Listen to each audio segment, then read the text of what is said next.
পটল নিয়েছি, দেখো বড় বড় পটল।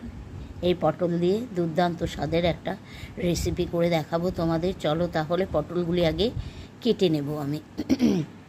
দেখো এই পটলগুলি আমি এরমভাবে লম্বা লম্বা করে ছাড়িয়ে নিয়েছি। চলো তাহলে এটাকে শুরু করি রান্নাটা। এই পিলার দিয়ে লম্বা লম্বা করে ছাড়িয়ে নিয়েছি। এবার এই জায়গাটায় কেটে নেব মুখগুলি। আমি এই মশলা যেটা করব, এই যে পোস্ত নেব, 10টা পটল আমি কেটে নিয়েছি। পোস্তটা একটু বেশি নিলাম। আর নেব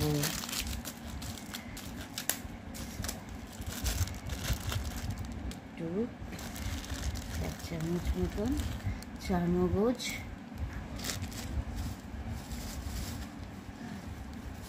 আর নেব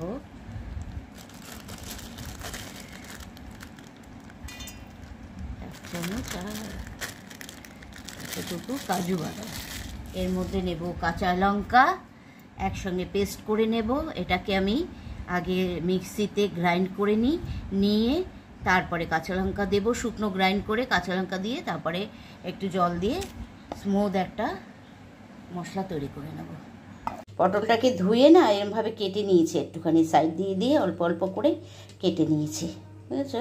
এই যে দেখো এরমভাবে কেটে নিয়েছি। এই সাইডেও তাই প্রত্যেকটা পটলের এরকমভাবে চিড়ে নিয়েছি যাতে মশলাটা পটলের মধ্যে ঢুকতে পারে।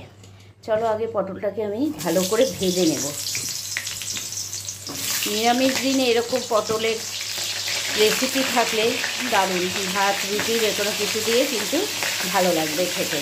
চলো পটলটাকে আমি আগে ভালো করে ভেজে নিই। পটলগুলি ভাজা হয়ে গেছে। এরপরে আমি ভালো করেই ভেজে নিতে হবে পটলটা, বড় বড় পটল, তার জন্য একটু ভালো করে ভেজে এবারে তুলে নেব। নমস্কার বন্ধুরা, ববিনের রান্নাঘরে একটি ব্লগে আপনাদের সবাইকে স্বাগত জানাই। আশা করি যে যেখানে আছেন ভালো থাকবেন, সুস্থ থাকবেন আর খুব সাবধানে থাকবেন। চলুন তাহলে আজকে রেসিপিটা শুরু করি। এরপরে কি করব দেখাই। পটলগুলি আগে তুলে নিই। আমি 3টে কাঁচা লঙ্কা এর মধ্যে ফোড়ন দিয়ে দেবো। আর এই যে পেস্টটা করে রেখেছি, এটার মধ্যে আমি 4টে কাঁচা লঙ্কা দিয়েছিলাম। আর এটাকে আমি একটু নেড়ে চিড়ে নিয়েছি কাঁচা লঙ্কাটা, নেড়ে এর মধ্যে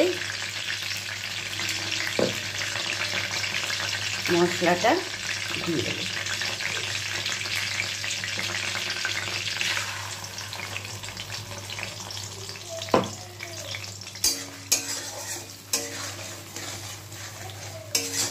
একটু ভালো করে ভেজে নিতে হবে মশলাটা।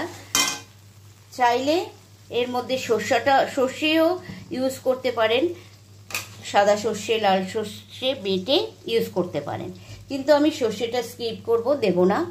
আমি এই মশলাটা দিয়েই করব। এটা দিয়েও কিন্তু খুব ভালো লাগবে।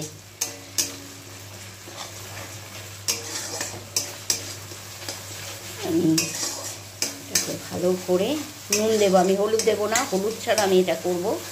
একটু নুন দেব আর সামান্য গুড় দেব। ফ্লেমটা আমি লো করে দিলাম। 2 টমেটো সিড বের করে মিডিয়াম সাইজের 2টো টমেটো আমি অ্যাড করে দেবো এর মধ্যে, মশলাটার মধ্যে।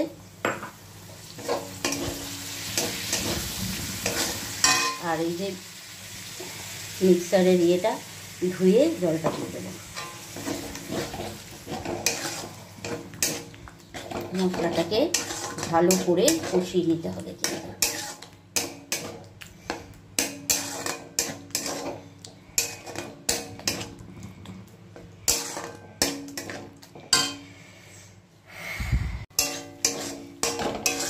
মশলাটার মধ্যে এবার নুন, একটু গুড় দেব।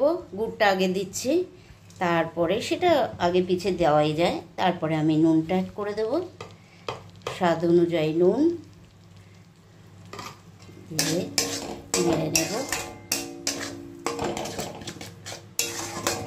মশলাটাকে কিন্তু ভালো করে কষিয়ে নিতে হবে, কাঁচা গন্ধ যেন না থাকে সেই মতো।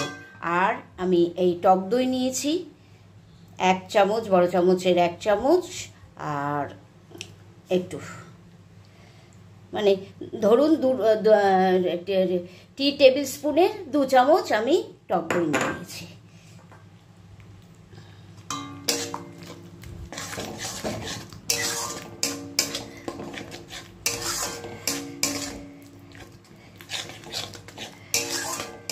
এভাবে কষিয়ে নিতে হবে।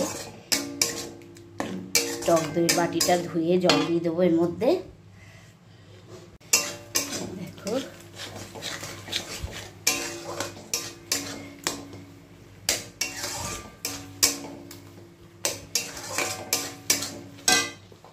একটু হলুদ দেবো, না হলে ভালো লাগছে না দেখতে, তো একটু সামান্য হলুদ অ্যাড করে দেবো।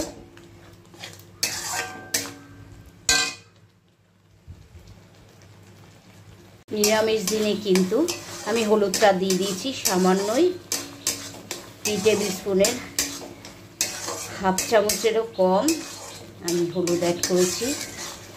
নিরামিষ দিনে কিন্তু এইভাবে ভালোই লাগবে খেতে।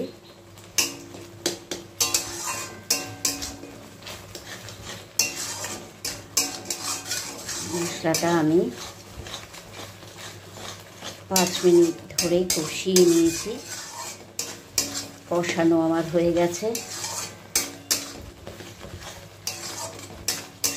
আমি কিন্তু আর কোনো মশলা অ্যাড করলাম না, এতেই সুন্দর লাগবে খেতে। আমি টমেটো ইয়েগুলি দিয়ে দিলাম, পটলগুলি।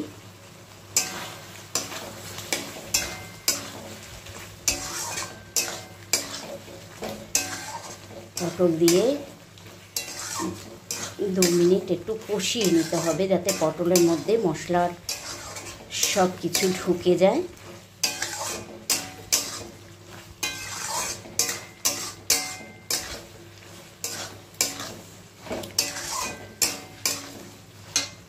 এটা আমার সুন্দর করে কষানো হয়ে গেছে। পটলগুলো ভেজে নিয়েছিলাম, যার জন্য হাফ তো সিদ্ধ হয়ে গেছিলো ভাজার সময়, আর একদমই সিদ্ধ হয়ে গেছে। আর একটু বাকি, তার জন্য আমি একটু জল অ্যাড করে দেবো, সামান্যতমই জল দেব। হাফ বাটি, যে বাটি, এই যে বাটিটার হাফ বাটিরও কম আমি জল নিয়েছি। এই যে বাটিটা জল নিয়ে আমি এটার মধ্যে দিয়ে দিলাম। এরপর আমি একটু ঢেকে দেব খাওয়ার জন্য। আর তার আগে আমি একটু ধনেপাতা দেব, ধনেপাতা আর কসুরি মেথি দিয়ে আমি এটা হতে দেবো আর ঢেকে দেব।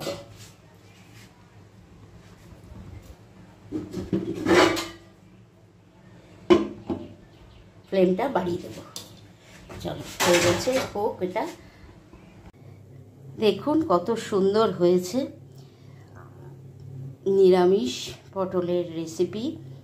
এইভাবে অবশ্যই রান্না করে খান, দারুণ লাগবে। রুটি, পরোটা, এমনকি ভাত দিয়ে খুব সুন্দর লাগবে খেতে।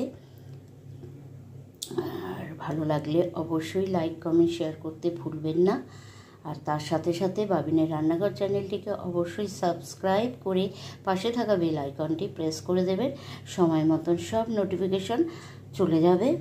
ভালো থাকবেন, সুস্থ থাকবেন আর সাবধানে থাকবেন।